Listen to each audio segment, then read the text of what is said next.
नमस्कार मैत्रिणींनो, कशा आहात सगळ्या? आशा करते मजेत असाल. आज मी तुमच्यासाठी घेऊन आली आहे एक अशी पारंपरिक रेसिपी जी आषाढ महिन्यात सगळ्यांच्या घरी बनवल्या जाते. आज आपण बनवणार आहोत कापण्या गव्हाच्या, त्याही गुळापासून. खूप छान लागते आणि एकदम पारंपरिक रेसिपी आहे ही, जी की माझी आजी बनवायची. सर्वात आधी मी इथे 1 वाटी गूळ घेतलेला आहे. तो एका भांड्यामध्ये घालून मी ह्यामध्ये पाऊण कप गरम पाणी घातलेलं आहे. गरम पाणी घातल्याने काय होतं ना, गूळ लवकर विरघळतो. गरम पाणी घालून आपण हे भांड 10 ते 15 मिनिटं साईडला ठेवून द्यायचं, जेणेकरून गुळाचे सगळे खडे विरघळून जाते. आता आपण इथे कापण्याचं पीठ मळून घेऊया. सर्वात आधी मी इथे गव्हाचं पीठ घेतलेलं आहे. आता गव्हाचं पीठ मी 2.5 वाटी घेतलेलं आहे. 2.5 वाटी म्हणजे 2 वाटी आणि अर्धी वाटी. तुम्हाला जर माझी रेसिपी थोडी आवडत असेल तर नक्की लाईक आणि सबस्क्राईब करायला विसरू नका, कारण तुमच्या एका लाईकने मला खूप मोटिवेशन भेटतं दुसरा व्हिडिओ बनवण्यासाठी. आता मी यामध्ये 3 चमचे बेसन पीठ घालत आहे. बेसन पीठने काय होतं ना, ते खुसखुशीत बनतात, छान बनतात. आणि थोडासा क्रंच येण्यासाठी मी इथे 2 चमचे रवा घातलेला आहे. माझी आजी नेहमी म्हणायची की जर कोणताही गोड पदार्थ बनवत असेल तर त्यामध्ये थोडंसं मीठ घालायचं, त्याने गोडवा अजून वाढतो. तर मी इथे थोडंसं मीठ, त्यानंतर विलायची पावडर, 1 चमचा सुंठ पावडर घालून हे सगळं छान मिक्स करून घेतलेलं आहे. कापण्या एकदम खुसखुशीत बनवण्यासाठी आपण ह्यामध्ये मोहनही घालायचं आहे. तर मी इथे 2 चमचे तूप छान गरम करून घेतलेलं आहे आणि त्याचं मोहन मी यात घातलेलं आहे. चमच्याने पहिलं चांगलं मिक्स करून घेतलं. हे थोडंसं गार झालं की हातानेही छान मिक्स करून घेतलं. हे तूप सगळीकडे छान लागल्या गेलं पाहिजे आणि त्यानंतर हाताने एक गोळा करून बघायचा हाताच्या मुठीने. जर तो एकदम गोळा छान टिकत असेल तर समजायचं आपलं तूप सगळीकडे छान लागलेलं आहे पिठाला. आणि त्यानंतर आपण यामध्ये गुळाचं पाणी घालायला सुरुवात करायची. आता गुळाचं पाणी घालताना आपण आधी थोडंच पाणी घालायचं, एकदम सगळं पाणी घालू नका, नाहीतर पीठ खूप पातळ होईल आणि त्याने चांगल्या होणार नाहीत आपल्या कापण्या. सर्वात आधी गुळाचं पाणी मी चमच्याने सगळीकडे छान मिक्स करून घेतलं. त्यानंतर मी हाताने हे छान मळून घेतलं. आता पीठ मळताना लागेल तसं पाणी घालून हे छान असं मळून घ्यायचं. मी परत थोडंसं पाणी घालून ह्याच्यामध्ये हे छान मळून घेतलेलं आहे.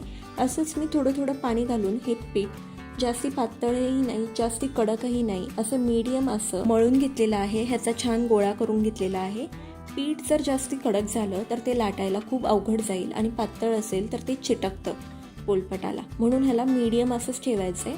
आता पीठ मळून झाल्यानंतर मी 15 मिनिटं परत हे साईडला ठेवलेलं आहे. त्यानंतर मी ह्याचा एक गोळा घेतलेला आहे, त्याला असं छान थोडीशी जाड अशी चपातीमध्ये लाटून घेतलेलं आहे. आता खूप जर पातळ तुम्ही चपाती केली कापण्यांसाठी तर ती खूप कडक होतात कापण्या, आणि खूप जास्ती जाडही नाही ठेवायची. जर खूप जास्ती जाड ठेवली आपण चपाती तर ते आतून कच्चं राहतं.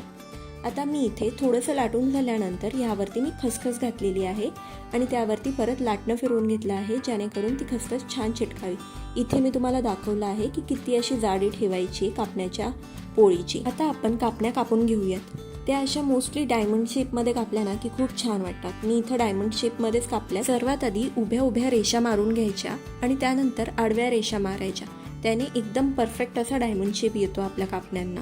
तुम्ही पाहू शकता मी इथे थोड्याशा जाड जाड अशा ठेवलेल्या आहेत, कारण माझी आजी खूप मोठ्या मोठ्या कापण्या बनवायची आणि त्या मोठ्या मोठ्या कापण्या खाण्यातच खूप मजा वाटते.